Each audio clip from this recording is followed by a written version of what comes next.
है जिंदगी काम उनके आ गए, धन्य धन्य हो गए हम प्रभु को पा गए।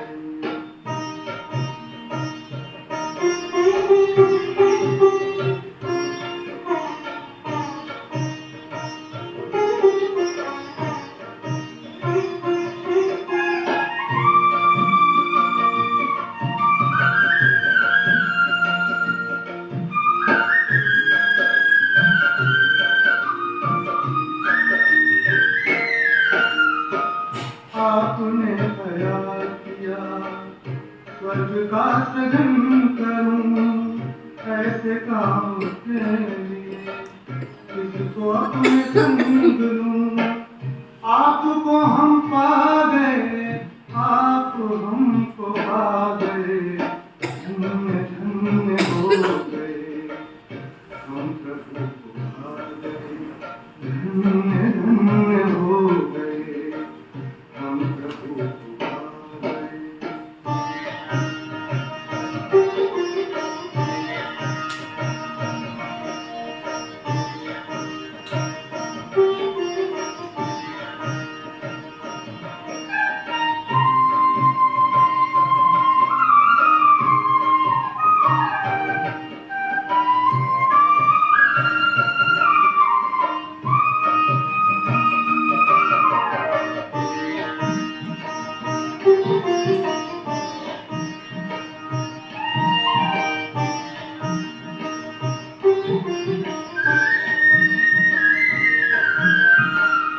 एक कदम चले हैं हम, 100 कदम बढ़ाया है, एक बार बाबा कहे अपार प्यार पाया है। मीठे मीठे बच्चे कहे हमारे दिल पे छा गए, धन्य धन्य हो गए हम प्रभु को पा गए, धन्य धन्य हो गए हम प्रभु को पा गए।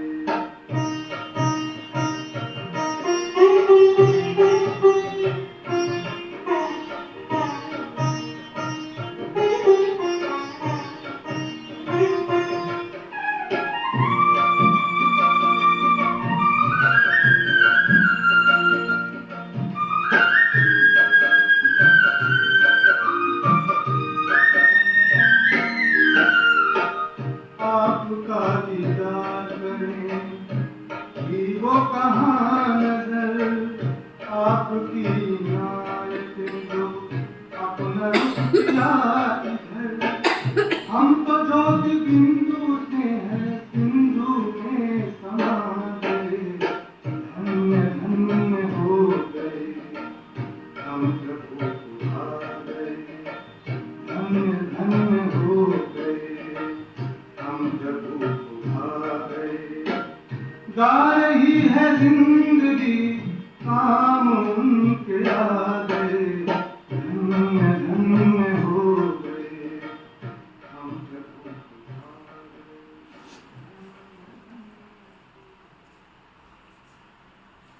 ओम शांति। आज बाबा कहते मीठे बच्चे, तुम्हारी यात्रा बुद्धि की है,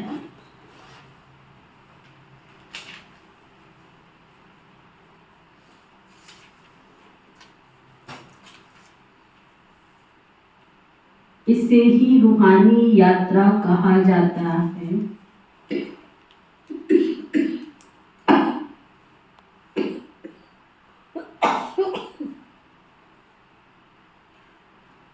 तुम अपने को आत्मा समझते हो,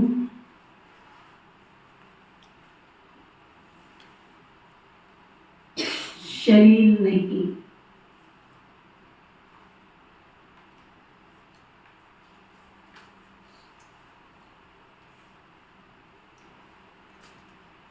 शरीर समझना अर्थात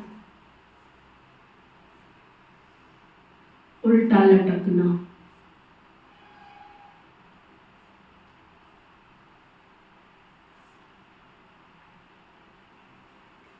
फिर बाबा पूछ रहे, माया के पांव में मनुष्यों को कौन सी इज्जत मिलती है?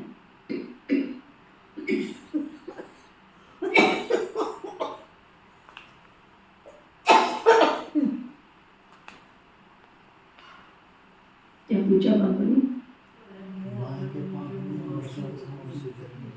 बाबा बता रहे आसुरी इज्जत।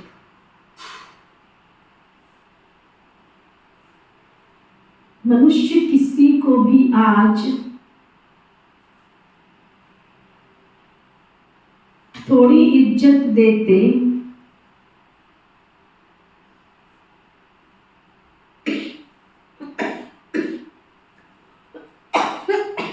कल उसकी बेइज्जती कर देते,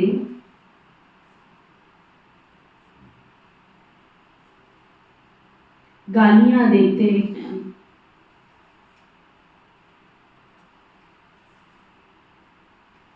माया ने सबकी बेइज्जती की हुई है।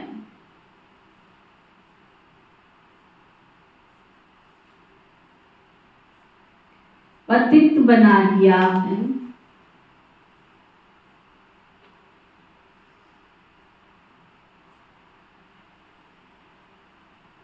बाप आए हैं तुम्हें दैवी इज्जत वाला बनाने के लिए।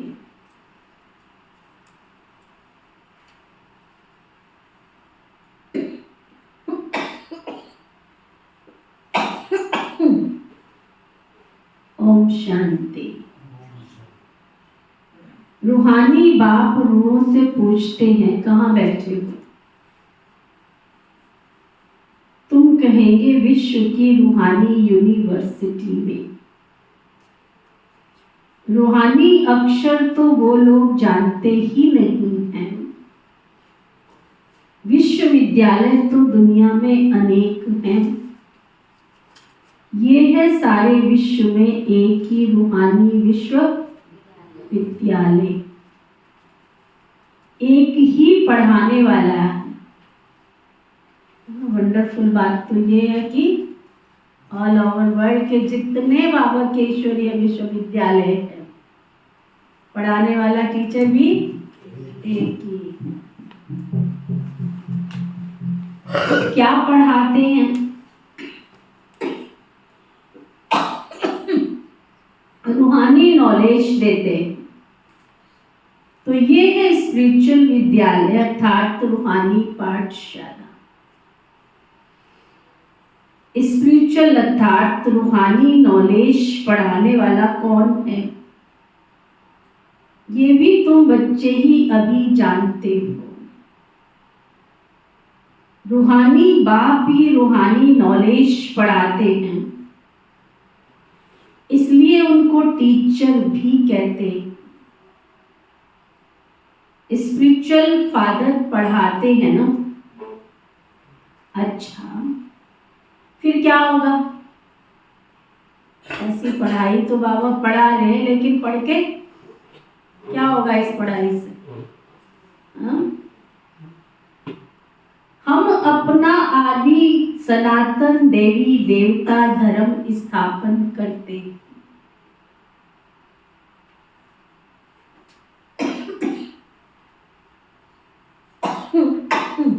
एक धर्म की स्थापना, बाकी जो इतने सब धर्म हैं उन सब का विनाश हो जाएगा। इस स्पिरिचुअल नॉलेज का सब धर्मों से क्या ताल्लुकात है, ये भी केवल तुम बच्चे ही जानते हो। एक धर्म की स्थापना इस रूहानी नॉलेज से होती है।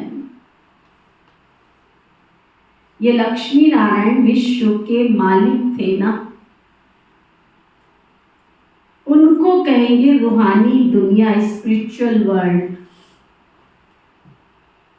इस स्पिरिचुअल नॉलेज से तुम राजयोग सीखते हो। राजाई स्थापन होती है। अच्छा, फिर और धर्मों से तुम्हारा क्या वास्ता? और सभी धर्म विनाश को पाएंगे, क्योंकि तुम पावन बनते हो तो तुमको नई दुनिया चाहिए ना। इतने सब अनेक धर्म खत्म हो जाते दुनिया में। कितना विस्तार है धर्मों का, कितना, तो बताओ। हर गली, हर मोहल्ले, घर में ही देखो, एक साईं बाबा को मानता है तो एक सिरसा वालों को मानता है, तो एक कोई आशाराम बापू को मानता है, तो एक दुर्गा देवी को मानता है, कोई कहता है मेरा हनुमान इष्ट है। एक ही घर में देखो कितनों को मानते। बाबा कहते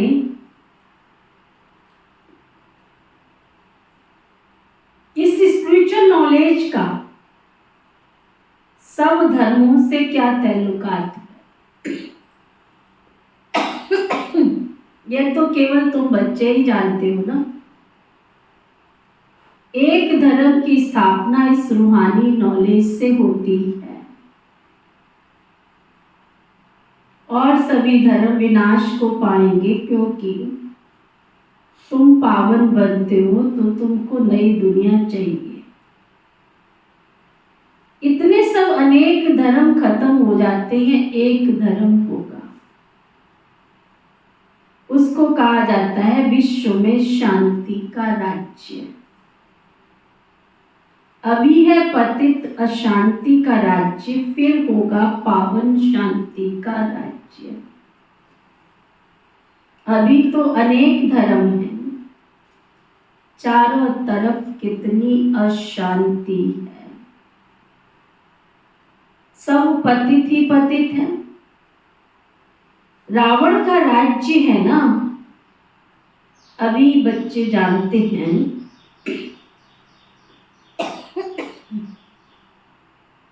5 विकारों को तो जरूर छोड़ना पड़े। अगर दैवी दुनिया में जाना, राम राज्य में जाना, तो इन 5 विकारों को तो छोड़ना पड़े। ये साथ में नहीं ले जाने हैं। आत्मा अच्छे व बुरे संस्कार ले जाती है ना। अब आप तुम बच्चों को पवित्र बनने की बात बताते। उस पावन दुनिया में कोई भी दुख नहीं होता है।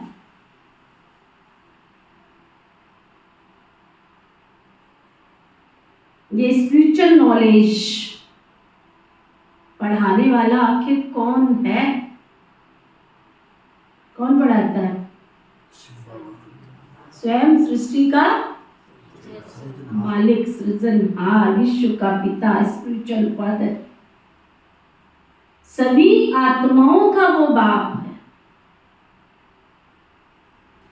स्पिरिचुअल फादर क्या पढ़ाएंगे? स्पिरिचुअल नॉलेज ही देंगे ना। इसमें कोई भी किताब आदि की दरकार नहीं है।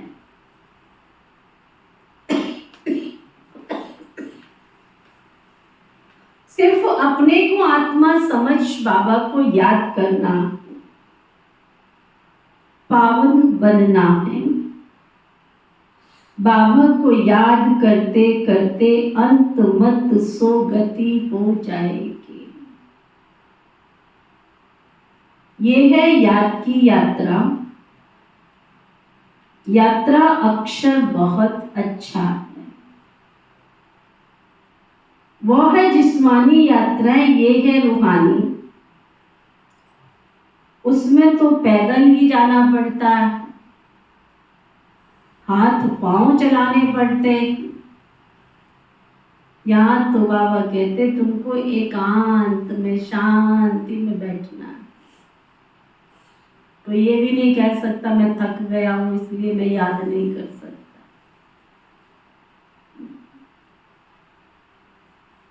अपने को आत्मा समझ बाबा को याद करो।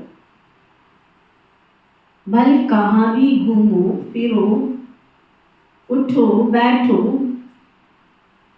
अपने को आत्मा समझ बाबा को याद करो। डिफिकल्ट बात नहीं, कोई कठिनाई की बात नहीं। बाबा बता रहे,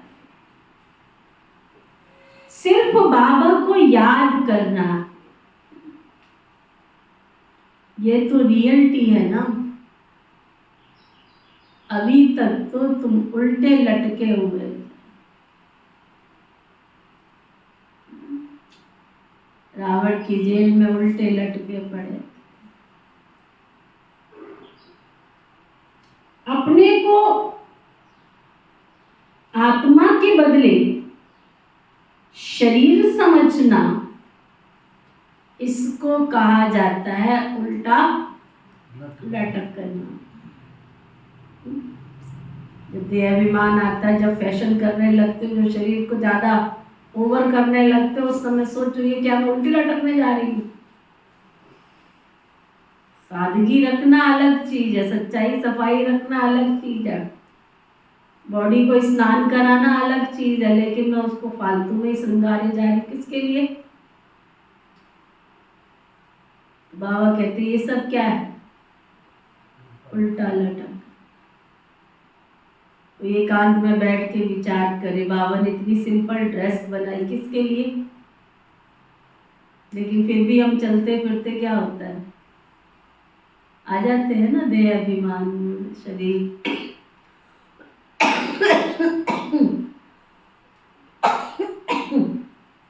बाबा कहते हैं अपने को आत्मा समझना ये है सुलटा। अल्लाह जब आते हैं तब आकर हमको पावन बनाते हैं। अल्लाह की दुनिया तो है ही पावन दुनिया, अल्लाह का बगीचा एकदम सुंदर। रावण की पति दुनिया है ना, देह अभिमान में सभी उल्टे हो गए। अब एक ही बार देही अभिमानी बनना। तुम सब कौन हो? कौन हो सुरेश भाई? क्या कहा बाबा? तुम कौन हो? तुम सब अल्लाह के बच्चे हो ना। अल्लाह हूं नहीं, अल्लाह हूं नहीं कहेंगे, अंगुली से हमेशा इशारा ऊपर की तरफ करते हैं। आप देखो वो जब नमाज पढ़ते हैं तो क्या करते हैं, सिर और हाथ क्या होता है उनका? ऊपर की ओर ही होता है। कहते हैं अल्लाह सातवें आसमान पे रहता है। वो सातवां आसमान कौन सा है? ये 5 तत्वों से पार। 5 तत्व, धरती आकाश जल वायु अग्नि, इन 5 तत्वों से भी पार। छठा तत्व चांद सूरज तेज से भी पार। फिर वो 7वें आसमान में रहता है जो चांद सूरज से भी पार। उनको याद करना है। अल्लाह एवर प्योर है। अल्लाह खुद बैठकर पढ़ाते हैं। थोड़ी सी बात में मनुष्य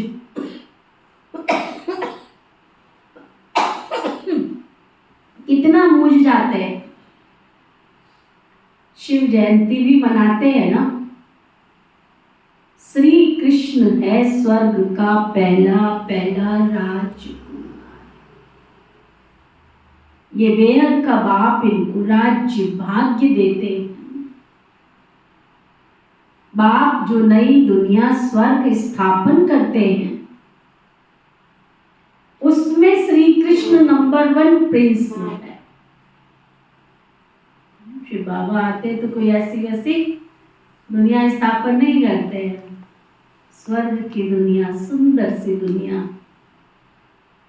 सोने हीरे जवाहरात की महलों की सुंदर सी दुनिया। एक ईंट पत्थर का छोटा सा घर बनाते हैं, उसके लिए भी कितना खुशी में नाचते रहते हैं कि हमारा घर बन रहा है, अब हम पुराने घर से नए घर में जाएंगे।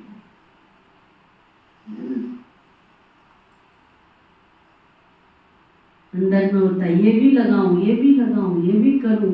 पुराने चीजें तो लेके नहीं जानी हमने नए घर में, है ना लोग। पुरानी चीजें तो नए घर में लेके नहीं जानी है हमने, क्योंकि नया नया सब। कभी बैठ के विचार किया है कि बाबा सतयुग में हमको लेके जाएगा? उसकी तैयारी करी है? यही सब कुछ लगा देना है? ये तो यहीं की यहीं रह जाएगा। किसी से बात चल रही थी मेरी, मैंने कहा अब तो बस मेरे को एक ही चीज दिखती है, ये जीवन तो संभाल लिया हमने, बाबा को जो देना था सब कुछ तो दे दिया बाबा ने, अब अगला संभालो। जो बैंक में कमा के आए थे वो इस जन्म में मिल गया ना हमको सब कुछ। खाने को अच्छा दिया, रहने को अच्छा दिया, पहनने को अच्छा दिया, सब कुछ अच्छा दिया, तो भविष्य की तैयारी नहीं करनी है? क्या प्रोग्राम है? ये जीवन ठीक है, मेरा चल रहा है बहुत अच्छा। इसलिए कहते हैं दुनिया में जैसा मानते हैं कि हर जन्म में साहूकार नहीं हो सकता व्यक्ति, क्यों नहीं हो सकता आरती? हर जन्म में साहूकार नहीं हो सकता, क्यों?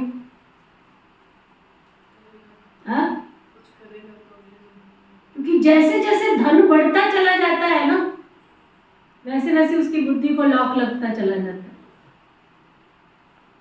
गरीबों को देखो, उनके पास 100 है, उसमें से 10 फटाफट निकाल के डाल देते हैं, और अमीरों के पास लाख होगा तब भी 100 बड़ी मुश्किल से जेब में से निकलता है। ये फैक्ट है दुनिया का, 43 साल का अनुभव है। बाबा का जब ये प्रभु अनुभूति भवन बन रहा था, सचमुच गरीबों का जो धन यहाँ आया, चीज वस्तु आई ना, आपका तो लॉकरों में रखा होगा सोना चांदी हीरा मोती, उन्होंने तो अपने शादी के सगन की जो चीजें थी ना वो दिलाकर बाबा के घर में सुहा कर दी। दीदी हमने क्या करना है, इसको लगा दो बाबा के घर। अमीरों का दिल वित वित करता है, इसलिए उसके भविष्य में अगला जन्म तो भिखारी बनना है ना, गरीब के घर में ही जाएगा, क्योंकि दान पुण्य के संस्कार उदय नहीं होते अंदर से। ये फैक्ट है दुनिया का। मैं तो अपने आप को पढ़ाती हूँ और आप लोगों को भी सिखाती हूँ। इस जन्म में कलयुग की आयु 32 साल होती है एवरेज, सतयुग की आयु 150 है ना। 1250 में 8 जन्म होते हैं, कैलकुलेशन करो कितना निकलती। 1250 में 8 जन्म, कैलकुलेशन करो। हाँ 150। 1250 में त्रेता में 12 जन्म होते हैं, कैलकुलेशन करो 125। 1250 वर्ष में द्वापर में 21 जन्म होते, कैलकुलेशन करो 100। हाँ कितनी होती? 80-100 के बीच, 70-80। कलयुग में एवरेज आयु निकालो 1250 में 42 जन्म, कितनी एवरेज आयु?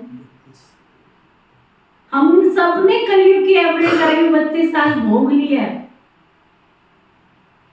और भोगने के बाद अभी आराम से बाबा हमको खाने को दे रहा, पीने को दे रहा, रहने को दे रहा, शहंशाहों की तरह हम रह रहे हैं। तो हम सबको अभी क्या करना चाहिए? क्योंकि अभी तो हमको समझ है, अभी तो हमारे हाथ में सब कुछ है। तन भी हमारा ठीक है, बाबा की सेवा कर सकते हैं, मन भी ठीक है, हम बाबा की याद में बहुत समय निकाल के बाबा को याद कर सकते हैं, धन भी हमारे हाथ में है। तुम्हारे जाने के बाद किसी ने भोग भी नहीं लगाना, आकर के भोग भी नहीं लगाना। शाहबाद में तो उदाहरण है, दूसरों का तो मैं कह नहीं सकती। बाबा के बहुत बच्चे अपनी अड्डियाँ बना के रख के जाते हैं बाबा के घर में, दीदी हमारा कोई भोग लगावे ना लगावे, हमारा बाबा को भोग तो लगा देना। कहीं तो जीते जी लगा देते हैं, सब कुछ विधि से करते हैं जो मरने पे करते हैं।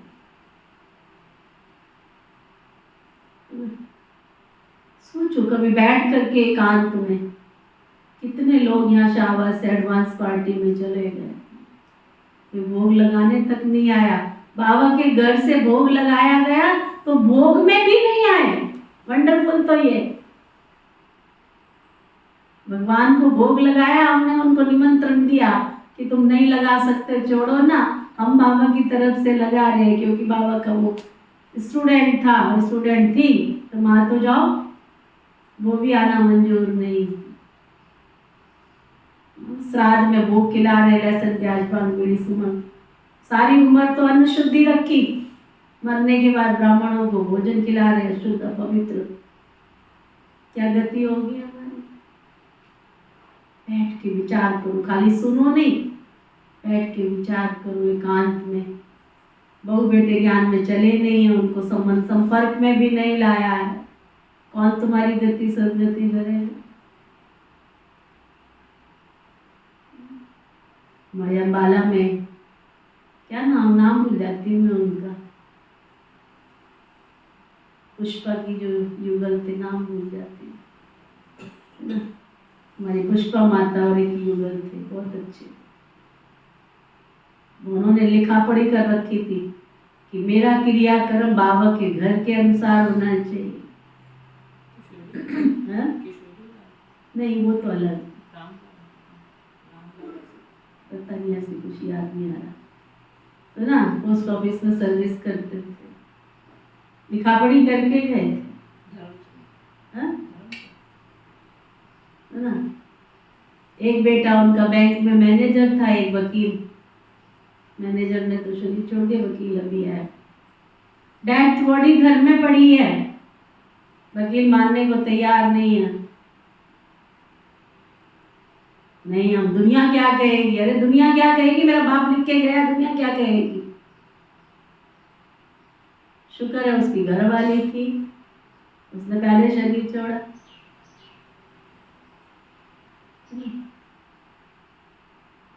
आखिर गवर्नमेंट का लॉ है कि जो आप लिख कर गए हो वो करना पड़ेगा। फैसला हुआ कि जो लिख कर गए हैं, दुनिया एक तरफ और वो एक तरफ। समझा?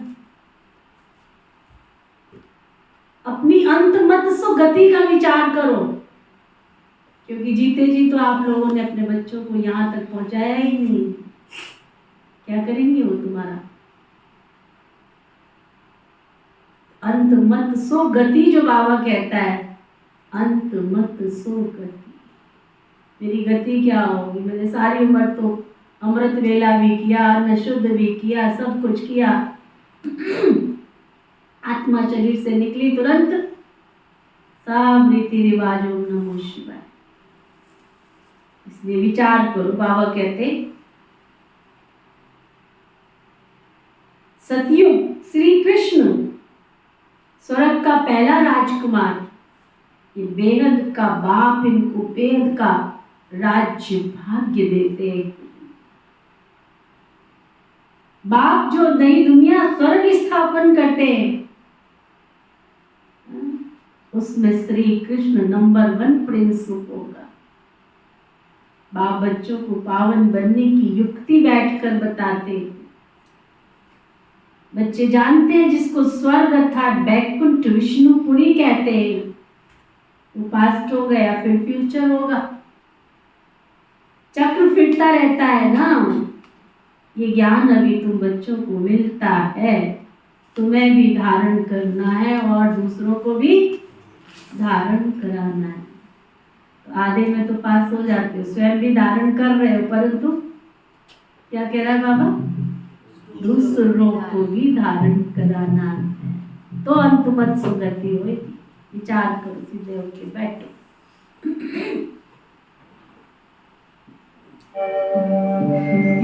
ओम शांति शांति, ओम शांति शांति। अंतर मन में ज्योति जगा लो, होगा दूर अंधेरा।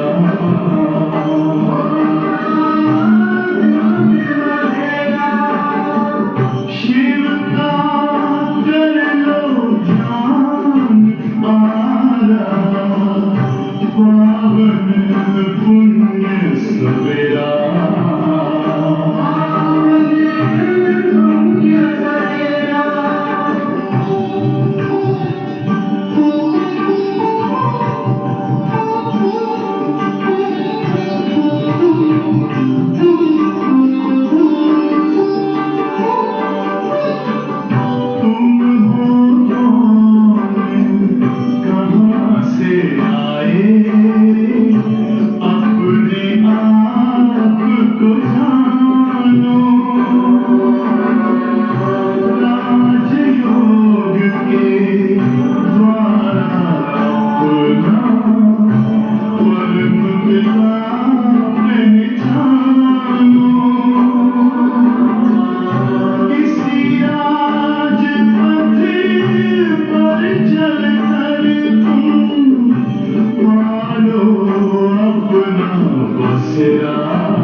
पास्ट हो गया, फिर फ्यूचर भी होगा, चक्र फिरता रहता है। ये ज्ञान अभी तो बच्चों को मिलता है, ये धारण कर फिर दूसरों को कराना है, हर एक को टीचर बनना है। ऐसे भी नहीं टीचर बनने से लक्ष्मी नारायण बनेंगे, नहीं, टीचर बनने से तुम प्रजा बनाएंगे, जितना बहुतों का कल्याण करेंगे उतना ऊंच पद पाएंगे। स्मृति रहेगी। बाबा कहते ट्रेन में आते हो तो भी बैच पर समझाओ, बाप पतित पावन लिबरेटर है, पावन बनाने वाला है ना। बहुतों को याद करना पड़ता है, जानवर, हाथी, घोड़े आदि कच्छ मच्छ को भी अवतार कह देते हैं, उनको भी पूजते रहते हैं। समझते हैं भगवान सर्वव्यापी अर्थात सब में है, सबको खिलाओ। अच्छा, कण कण में भगवान कहते हैं, फिर उनको कैसे खिलाएंगे? बिल्कुल ही समझ जैसे कि बाहर है।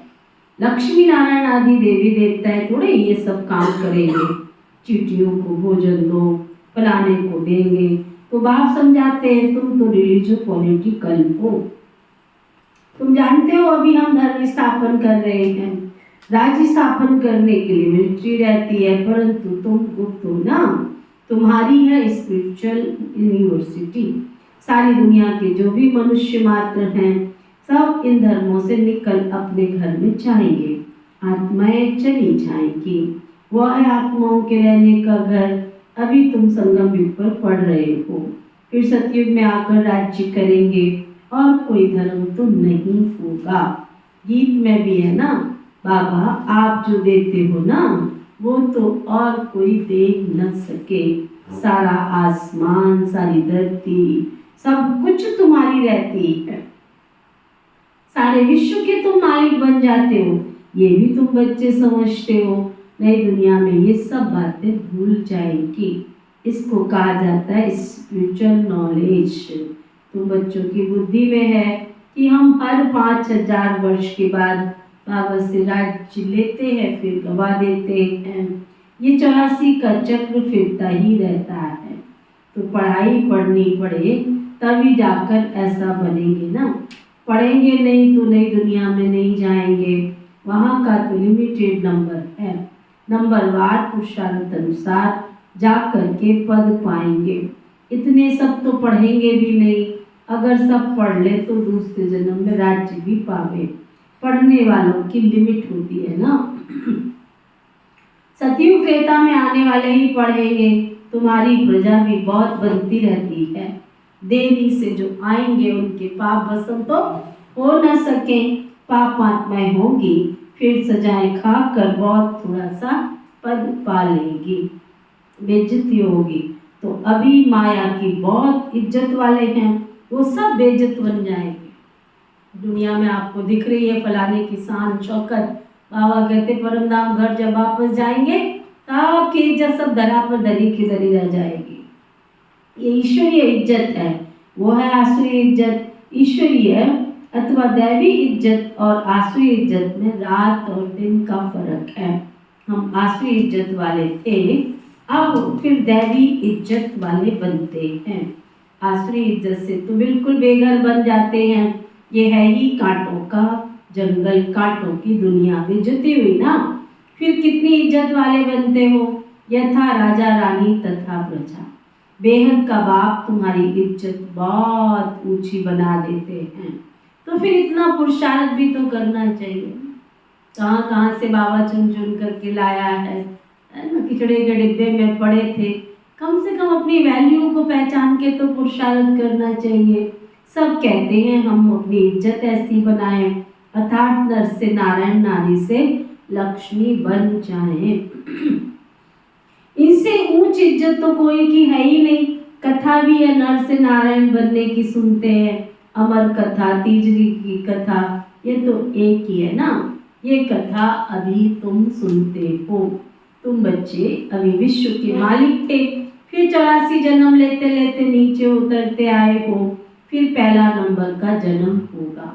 पहले नंबर जन्म में तुम बहुत ऊंच पद पाते हो। राम इज्जत वाला बनाते हैं, रावण बेइज्जतवान बना देते हैं। इस नॉलेज से तुम मुक्ति, जीवन मुक्ति को प्राप्त करते हो। आधा कलम रावण का कोई नाम ही नहीं रहता।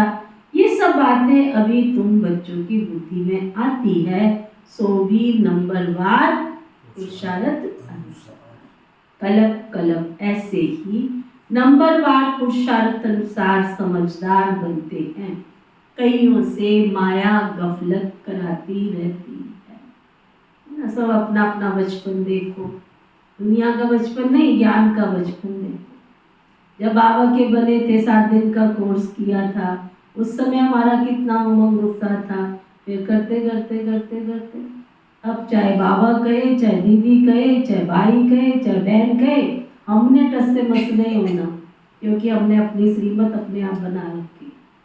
हमने जो बना रखा है, सोच रखा बस हम तो वहीं पे फिट है।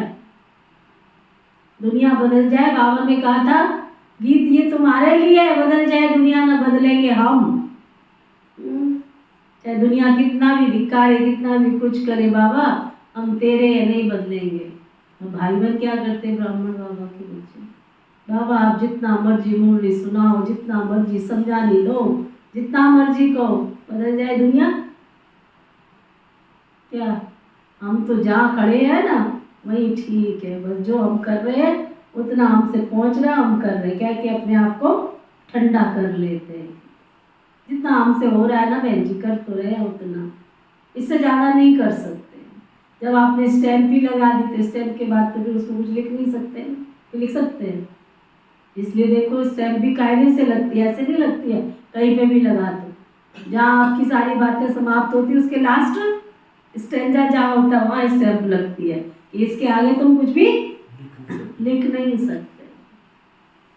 तो कई ब्राह्मण बाबा के बच्चों ने भी स्टैम्प लगा लिए।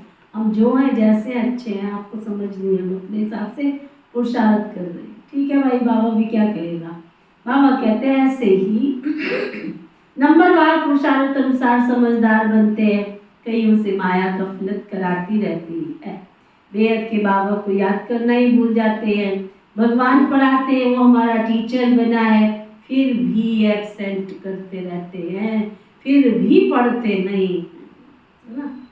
दर दर धक्के खाने की आदत पड़ी है ना पहले से, इसलिए सुधरते ही नहीं है। और क्या कहेगा बाबा, पढ़ाई पर जिनका ध्यान नहीं रहता है तो उनको फिर नौकरी में लगा देना होता है ना। लौकिक में भी क्या था कि बच्चे नहीं पढ़ते, उनको क्या कहते थे, देख ढंग से पढ़ना है तो पढ़ ले, नहीं तो तेरे को किराने की दुकान पे लगा देंगे या किसी होटल में लगा देंगे, वहाँ बर्तन साफ करता नहीं हो। ऐसे करते हैं ना, नहीं पढ़ेगा तो कौन माँ बाप पैसे खर्च करेंगे। बाबा कहते कोई धोबी आदि का काम करते हैं, उसमें तो पढ़ाई की क्या दरकार है। व्यापार में मनुष्य मल्टी मिलियनर बन जाते हैं, नौकरी में इतना नहीं बनेंगे, इसमें फिक्स पगार मिलेगी। अब तुम्हारी पढ़ाई तो विश्व की बादशाही के लिए है। यहाँ कहते हैं ना हम भारतवासी हैं, फिर पीछे तुमको कहेंगे विश्व के मालिक। वहाँ देवी देवता धर्म के सिवाय दूसरा कोई धर्म होता नहीं है। बाप तुमको विश्व का मालिक बनाते हैं तो उनकी मत पर चलना चाहिए ना। कोई तो कोई भी विकार का भूत अंदर नहीं होना चाहिए। ये भूत बहुत खराब है। कामी की हेल्थ बिगड़ती रहती है, ताकत कम हो जाती है। इस काम विकार ने तुम्हारी ताकत बिल्कुल खत्म कर दी है। नतीजा ये हुआ, आयु कम होती गई, भोगी बन पड़े हो, कामी भोगी रोगी सब बन जाते हैं। वहां तो विकार की कोई बात ही नहीं होती है। तो जो योगी होते हैं ना सदैव तंदुरुस्त अर्थात आयु भी 150 वर्ष होती है। वहाँ काल कभी खाता नहीं है। इस पर एक कथा भी बताते हैं। कोई से पूछा गया पहले सुख चाहिए या दुख चाहिए, तो कोई ने उनको इशारा दिया, बोलो पहले सुख चाहिए, क्योंकि सुख में चले जाएंगे तो वहाँ काल आएगा ही नहीं, अंदर घुसेगा ही नहीं। एक कथा बना दी। बाबा कहते तुम सुख धाम में रहते हो, वहाँ काल कभी खाता नहीं है, रावण राज्य नहीं है। फिर जब भिखारी बनते हैं तो काल आता है। कथाएं देखो कितनी बना दी हैं। काल ले गया, फिर ये हुआ, ना काल देखने में आता है ना आत्मा दिखाई पड़ती। इनको कहा जाता है दंत कथाएं। कलरस की बहुत कहानियां बना रखी हैं। अब आप समझाते बच्चे, तुम्हारी कभी भी अकाले मृत्यु नहीं होगी। कहाँ? यहाँ की गारंटी नहीं बाबा लेते, मैं तुम्हें ऐसी दुनिया में ले जाऊंगा जहाँ अकाले मृत्यु नहीं होगी।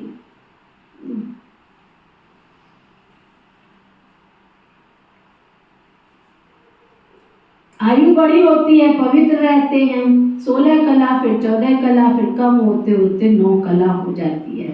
फिर कहते हैं मुझ निर्गुण हारे में कोई गुण नहीं है। एक निर्गुण संस्था भी बच्चों की है, कहते हैं हमारे में कोई गुण नहीं है, हमको गुणवान बनाओ, सर्वगुण संपन्न बनाओ। अब बाबा कहते हैं पवित्र बनना है, मरना तो सबको है। क्या कौन कौन जीते रहने वाले हैं? सफेद कपड़े डाल लिए तो मरने की निशानी है ना, आज नहीं तो कल मरना ही है। चाहे दुनिया का परिवर्तन हो ना हो, हमने तो जाना ही है ना। आए हैं तो जाने के साथ, आने के साथ जाना तो जुड़ा हुआ है, जो आया है उसको जाना है, आयु तो पूरी भोगनी है ना। बाबा कहते हैं मरना तो सबको है, इतने ढेर मनुष्य सतयुग में तो नहीं होते हैं, अभी तो कितने ढेर हैं। वहां तो बच्चा भी योग बल से होता है, यहाँ तो देखो कितने बच्चे पैदा करते रहते हैं। बाबा फिर कहते हैं बच्चे बाप को याद करो, वह बाप भी तुमको पढ़ाते हैं, पढ़ाने वाला टीचर है ना, तुमको वही घड़ी घड़ी याद करते रहना चाहिए। तुम जानते हो शिव बाबा हमको पढ़ा रहे हैं, क्या पढ़ा रहे हैं वह भी तुमको मालूम तो है ना। बाप अथवा टीचर से योग लगाना है, ये नॉलेज तो बहुत ऊंची है। अभी तुम स्टूडेंट लाइफ में हो, ऐसी यूनिवर्सिटी कभी देखी है? क्या अभी तुम कहाँ हो? ऐसी स्टूडेंट लाइफ कभी देखी है? कभी स्कूल में गए हो? ब्रह्मानंद जी गए हो स्कूल में? गए हो कभी स्कूल में? शीला बहन जी तो वहाँ क्या था, ड्रेस कभी पहनी थी कि नहीं पहनी थी? पहनी थी कि लेस लगा लेते थे वहाँ भी? है वहाँ भी लेस लगाते थे सूटों पे? 2 चोटी बनानी है तो 2 ही बनानी है, एक नहीं बनानी है ना। गुलाबी ड्रेस है तो गुलाबी पहननी है, ऐसे होता था क्या? गुलाबी में थोड़ा सफेद तो डाल देना, लोग क्या कहेंगे? ऐसे कहते थे क्या? चल जा तुम स्कूल में तो पढ़ा लिया, ऐसे होता तुम्हारे स्कूल में? तो तुम यहाँ पढ़ने नहीं आते हो? भूल जाते हैं ना, आते आते भूल जाते हैं ना। बाबा कहते देखो ऐसी यूनिवर्सिटी कभी देखी है जहाँ बच्चे बूढ़े जवान सब इकट्ठे पढ़ते हो, एक ही स्कूल है, एक ही पढ़ाने वाला टीचर हो, और जिसमें ब्रह्मा स्वयं पढ़ता हो। वंडर है ना, शिव बाबा तुमको पढ़ाते, ये ब्रह्मा भी सुनते हैं, बच्चा चाहे बूढ़ा कोई भी पढ़ सकते हैं, तुम भी पढ़ते हो ना ये नॉलेज। अब पढ़ना शुरू कर दिया, दिन प्रतिदिन टाइम कम होता चला जाता है। अभी तुम बेहद में चले गए हो ना। जानते हो ये 5000 वर्ष का चक्कर कैसे पास हुआ? पहले एक धर्म था, अभी तो कितने ढेर धर्म हो गए हैं। अभी सावर्निटी नहीं कहेंगे, इसको कहा जाता है प्रजा का प्रजा पर राज्य। पहले पहले तो बहुत पावरफुल धर्म था, सारे विश्व के मालिक थे। अभी तो अधर्मी बन पड़े हैं, कोई धर्म नहीं है, सब में 5 भूत प्रवेश है। बेहद का बाबा कहते बच्चों अब धीरज रखो, थोड़ा बाकी समय तुम इस रावण राज्य में हो, बस थोड़े से समय के लिए अच्छी रीति पढ़ेंगे तो सुखधाम में चले जाएंगे, ये है ही दुखधाम। तुम अपने शांति धाम और सुख धाम को याद करो, ये दुखधाम को भूलते जाओ। आत्माओं का बाप डायरेक्शन देते हैं, ये रूहानी बच्चों, रूहानी बच्चों ने इन ऑर्गन्स द्वारा सुना, तुम आत्माएं जब सतयुग में सतो प्रधान थी तो तुम्हारा शरीर भी फर्स्ट क्लास सतो प्रधान था, तुम बड़े धनवान थे, फिर पुनर्जन्म लेते लेते क्या बन गए हो? रात दिन का फर्क है, दिन में हम स्वर्ग में थे, रात में हम नरक में हैं। इसको कहा जाता है ब्राह्मणों का दिन और ब्राह्मणों की रात। 63 जन्म धक्के खाते रहते हैं, अंधियारी रात है ना, भटकते रहते हैं, भगवान कोई को मिलता नहीं है। इसको कहा जाता है भूल भुलैया का खेल। तो बाप तुम बच्चों को सारी सृष्टि के आदि मध्य अंत का राज साध समझाते हैं। अच्छा, मीठे मीठे सिक्की रधे बच्चों प्रति माता पिता बाप दादा का याद प्यार और गुड मॉर्निंग। रूहानी बाप की रूहानी बच्चों को नमस्ते। हम सब रूहानी बच्चों की रूहानी बाप दादा को दिल का ज्ञान सिखवा प्रेम से नमस्ते नमस्ते नमस्ते जी। धारणा के लिए मुख्य सार, दर दर धक्के खाने की आदत तो छोड़। मंदिर भी चला जाऊं, मस्जिद भी चला जाऊं, गुरुद्वारे भी चला जाऊं, इसको भी खुश कर दूं, उसको भी खुश कर दूं। बाबा कहते दर दर के धक्के खाने की आदत छोड़, भगवान की पढ़ाई ध्यान से पढ़नी है। ये पढ़ाई है, सत्संग भवन नहीं है जो मत्था टेकना है, यहाँ पढ़ाई है। और रमन क्या कहा बाबा ने आगे, इस पढ़ाई में कभी भी क्या बहुत छुट्टियां लगाते हो, बहुत छुट्टियां लगाते हो। महीने की छुट्टियां गिनती करके बताना कितनी छुट्टियां लगती हैं। बाबा कहते कभी एब्सेंट नहीं होना है। बाप समान टीचर भी जरूर बनना है, पढ़कर फिर दूसरों को भी पढ़ाना है।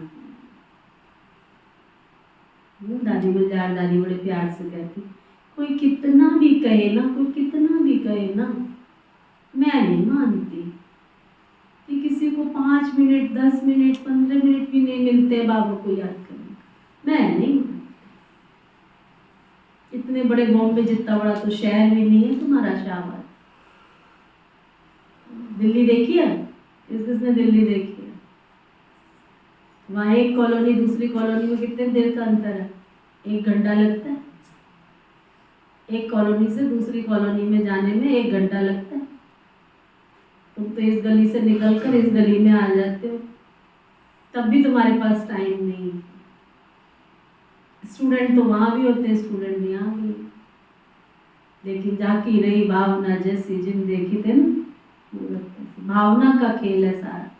जिनका संकल्प है मुझे पढ़ाई पढ़नी है, वो कैसे भी पढ़ लेते, तैर के भी आ जाते। सुनाया ना, गुवाहाटी गए तो वहाँ सब नाव में आते हैं पढ़ने के लिए, सुना कपिल भाई? सब रोज सुबह नाव, तुम तो नाव में बैठते हो, केवल वोटिंग करते हो खुशी के लिए। वो ज्ञान योग की पढ़ाई के लिए नाव यूज करते हैं, क्योंकि वहाँ साधन नहीं है। रोज क्लास में आते, नाव में आते, नाव में जाते। देख के आई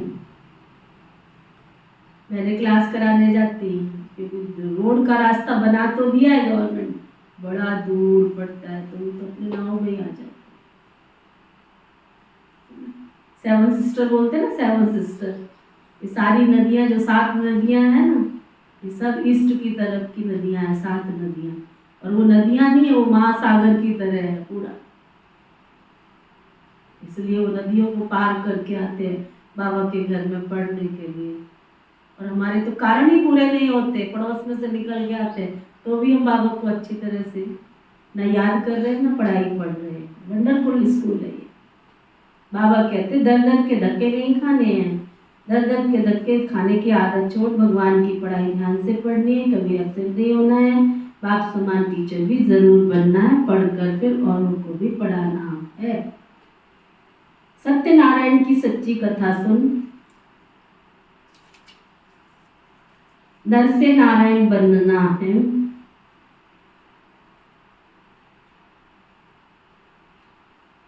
ऐसा इज्जतवान स्वयं को स्वयं ही बनाना है।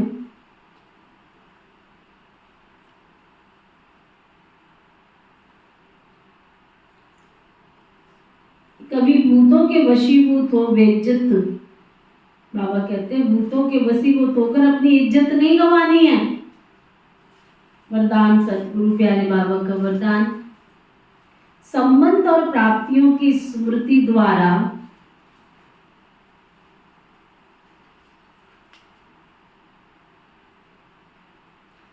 सदा खुशी में रहने वाले सहज योगी भव। इतना सुंदर वरदान दिया बाबा ने।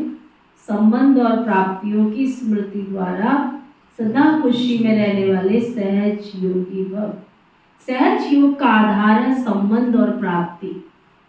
जो बाबा के साथ तुम संबंध अचल अडोल रखोगे उस अनुसार तुमको प्राप्ति होगी। बाप को याद करोगे तो वर्षा मिलेगा, टीचर को याद करोगे तो शिक्षा मिलेगी, सद्गुरु को याद करोगे वरदान मिलेंगे, माँ के रूप में याद करोगे तो माँ का प्यार मिलेगा। तो क्यों ना मैं सर्व संबंधों से याद करूँ जो सब कुछ मिल जाए। संबंध के आधार पर प्यार होता है। जहाँ प्राप्तियां होती हैं वहाँ बुद्धि सहज चली जाती है। तो संबंध में मेरेपन के अधिकार को याद करो, दिल से कहो मेरा बाबा। और बाबा के द्वारा जो शक्तियां, ज्ञान का, गुणों का, सुख, शांति, आनंद, प्रेम का खजाना मिला है उसे इमर्ज करो। इससे अपार खुशी रहेगी और सहज योगी भी बन जाएंगे। स्लोगन, देह भान से मुक्त बनो,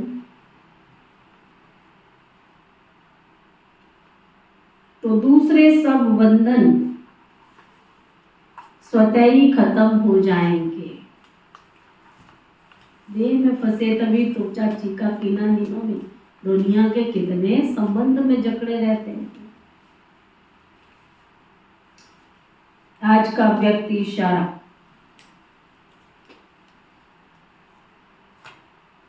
बाप दादा से तो मिलन मनाते हो लेकिन बड़े से बड़ा मिलन है आपस में संस्कारों का मिलन। जब ये संस्कार मिलन हो जाएगा तब जय जयकार होगी। इसके लिए मधुरता के गुण को धारण करो, कटाक्ष के बोल बकटू बोल नहीं बोलो। जैसे मिलन में हाथ मिलाते ये मिलन है संस्कार मिलन। अगर सबके संस्कार मिलकर बाप समान हो जाएं, सबके संस्कार एक समान हो जाएं, तो ये एक राज्य एक धर्म वाली दुनिया आ जाएगी। ओम शांति।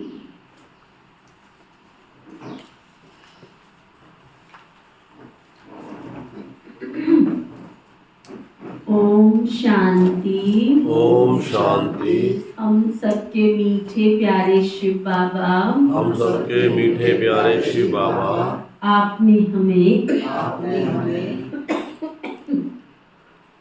दर दर के धक्के खाने से बचाया। दर दर के धक्के खाने से बचाया। आपका बहुत बहुत दिल से शुक्रिया। आपका बहुत बहुत दिल से शुक्रिया। पिता श्री ब्रह्मा बाबा, पिता श्री ब्रह्मा बाबा, मीठी मातेश्वरी मम्मा, मीठी मातेश्वरी मम्मा, इस यज्ञ की सभी छोटी बड़ी दीदी और दादियाँ, इस यज्ञ की सभी छोटी बड़ी दीदी और दादियाँ, संपूर्ण ब्रह्मांड में बसने वाले, संपूर्ण ब्रह्मांड में बसने वाले, सभी जीव जंतु पशु पक्षी, सभी जीव जंतु पशु पक्षी, नर नारी मानव मात्र प्राणी, नर नारी मानव मात्र प्राणी, यज्ञवश ब्रह्मा कुमार कुमारियाँ, यज्ञवश ब्रह्मा कुमार कुमारियाँ, प्रकृति के पांचों तत्व, प्रकृति के पांचों तत्व, धरती आकाश जल वायु अग्नि, धरती आकाश जल वायु अग्नि, सभी सुखी हो, सभी सुखी हो, सभी निरोगी हो, सभी निरोगी हो, सभी मंगलकारी हो, सभी मंगलकारी हो, कल्याणकारी हो, कल्याणकारी हो, ना किसी को दुख देना है, ना किसी को दुख देना है, ना किसी से लेना है, ना किसी से दुख लेना है, और हमारे द्वारा किसी को दुख पहुंचा है, किसी को दुख पहुंचा है, कष्ट पहुंचा है, कष्ट पहुंचा है, तो हम क्षमा प्रार्थी हैं, तो हम क्षमा प्रार्थी हैं, क्षमा मांगते हैं, क्षमा मांगते हैं, और हमारे को किसी से भी दुख मिला है, किसी से भी दुख मिला है, कष्ट मिला है, कष्ट मिला है, उसको सामने रख, उसको सामने रख हम क्षमा मांगते हैं। हम क्षमा मांगते हैं। धर्म की जय हो, धर्म की जय हो, अधर्म का नाश हो, धर्म का विनाश हो, प्राणियों में सद्भाव हो, प्राणियों में सद्भाव हो, विश्व का कल्याण हो, विश्व का कल्याण हो, ऐसी हम सब मंगल कामना करते हैं। ऐसी हम सब मंगल कामना करते हैं। ओम शांति शांति शांति। ओम शांति शांति शांति।